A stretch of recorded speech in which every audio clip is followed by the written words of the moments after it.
ত্রয়ম্বকং যজামহে সুগন্ধিং পুষ্টিবর্ধনম উর্বারুকমেব বন্ধনান মৃত্যুর্মোক্ষীয় মামৃতাৎ। এখন আমরা জেনে নেব মহাদেবকে শ্রাবণ মাসে প্রতি সোমবার কী কী অর্পণ করবেন। ওম নমঃ শিবায়।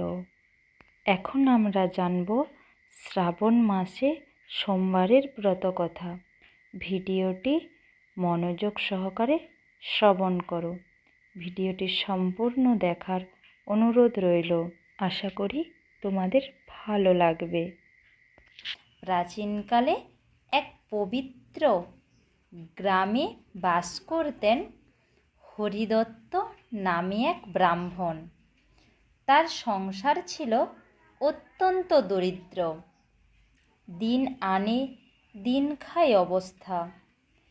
তবুও তিনি ছিলেন ভীষণ ধার্মিক, সদাচারী ও মৃতভাষী।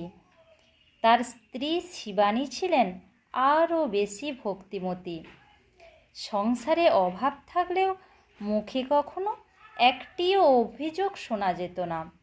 তাদের ঘর ছিল মাটির ছাউনি ঘরের প্রতিদিনের খাবার জুটত না ঠিকঠাক। তবুও ঈশ্বরে তাদের বিশ্বাস ছিল অটুট।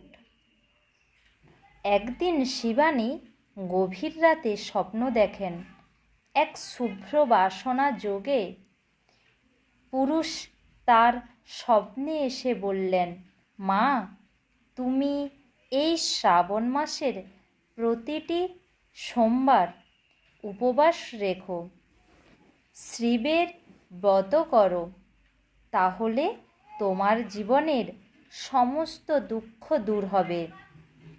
স্বপ্ন থেকে জেগে উঠে শিবানী ভাবলেন, এ কি শুধুই স্বপ্ন নাকি মহাদেবের আদেশ? তিনি মনে মনে স্থির করলেন ব্রত তিনি করবেনই। পরের দিন ছিল শ্রাবণ মাসের প্রথম সোমবার। ভোরবেলা উঠে গঙ্গা জলে স্নান সেরে শিবানী একটি ছোট মাটির প্রদীপ জ্বাললেন।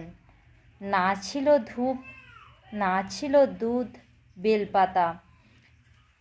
পুকুর থেকে জল এনে মাটি দিয়ে তৈরি করে একটি ছোট শিবলিঙ্গে নিবেদন করলেন। শুকনো একটি পাতায় জল ঢেলে বললেন, ওম নমঃ শিবায়। সারা দিন উপবাস করে সন্ধ্যায় আবারও ধ্যান করলেন মহাদেবের। বাণী জানতেন তার অর্পণ তুচ্ছ হলেও তার ভক্তি ছিল বিশুদ্ধ। রাতে হরিদত্ত নামে একটি অলৌকিক স্বপ্ন দেখলেন। শিবলিঙ্গ থেকে আলো বিচ্ছুরিত হচ্ছে আর এক গভীর কণ্ঠ বলছে, তোমার স্ত্রী আমার প্রতি ভক্তি দেখিয়েছে, আমি সন্তুষ্ট। তোমাদের দারিদ্র্য কাটবে, কষ্ট যাবে। হরিদত্ত ঘুম থেকে উঠে স্ত্রীকে বললেন সব কথা। দুইজনে চুপচাপ কেঁদে ফেললেন। যে কান্না ছিল সুখে, ঈশ্বরের কৃপা পাওয়ার আনন্দে। পরের দিন সকালবেলা এক অদ্ভুত ঘটনা ঘটল। বাড়ির সামনে এক লোক এসে বলল, আমি বহুকাল আগে তোমার ছাত্র গুরুজি, আজ হঠাৎ মনে পড়ে গেল, তাই কিছু চাল ডাল আর কিছু সবজি রাখছি, এই নাও, আপনার কৃপায় আমি আজ প্রতিষ্ঠিত। হরিদত্ত অবাক। তিনি ভাবলেন, এ কি কেবলই কাকতালীয় নাকি শিবের পাঠানো কেউ? তারপর প্রতি সোমবার শিবানী উপবাস রাখতেন, পূজা করতেন এবং দিন দিন তাদের জীবনে পরিবর্তন আসতে লাগলো। আমি লোকের অবাক হয়ে দেখল যে ঘরে একদিন দুবেলা খাবার জুটত না, সেখানে আজ অতিথি সেবা হচ্ছে। হরিদত্তকে বিভিন্ন গ্রামে পূজা অর্চনার জন্য ডাকা হচ্ছে। সবচেয়ে বড় কথা, দম্পতির মুখে হাসি ফুটেছে। প্রশান্তির দীপ্তি একদিন সেই গ্রামে প্রবেশ করলেন এক ধনী ব্যবসায়ী, যার নাম ছিল বিশাল চন্দ্র। তার অহংকার ছিল আকাশ ছোঁয়া। তিনি বলতেন, ভগবান টগবান কিচ্ছু মানি না, আমি আমার নিজের পরিশ্রমে আমি বড় হয়েছি। তিনি শুনলেন এই গ্রামে শিবানীর জন্য এমন অলৌকিক পরিবর্তন ঘটেছে। তিনি হেসে বললেন, এসব মূর্খের কথা, এসব ব্রত উপবাসে কিছুই হয় না। কিন্তু কিছুদিনের মধ্যেই তার জীবনে নেমে এলো অন্ধকারের একে একে 3টি বড় ব্যবসা বন্ধ হয়ে গেল। পুত্র অসুস্থ হয়ে পড়ল। নিজে একদিন হঠাৎ করে চোখে দেখতে পেল না। হতবুদ্ধি হয়ে পড়ল তিনি। শেষমেশ এক মহাত্মা এসে তাকে বললেন, তুমি অহংকারে ভরে গেছো। শ্রাবণ মাসের সমব্রত পালন করো, শিবের কাছে ক্ষমা চাও। বিশাল চন্দ্র দিশেহারা হয়ে সেই বছরই সোমবার উপবাস শুরু করলেন, শিব পূজা করলেন এবং অন্তরে গভীর থেকে কেঁদে কেঁদে বললেন, হে শম্ভু, হে মহাদেব, আমাকে ক্ষমা করো। কয়েক সপ্তাহের মধ্যেই তার চোখের দৃষ্টি ফিরে এলো। পুত্র ধীরে ধীরে সেরে উঠল।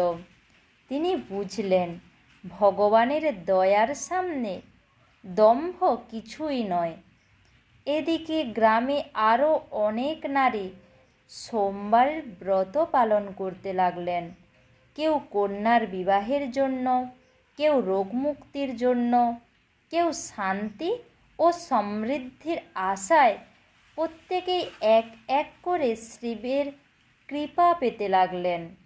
যে মেয়ের বিয়ে হচ্ছিল না, তার বিয়ে হলো এক ধর্মপরায়ণ যুবকের সঙ্গে। যে পরিবারে সদ্য বাচ্চার জন্ম হয়েছে, তারা বিপদ থেকে রক্ষা পেল। যারা দরিদ্রে জর্জরিত ছিল, তাদের জীবনে আসতে লাগলো পরিবর্তন।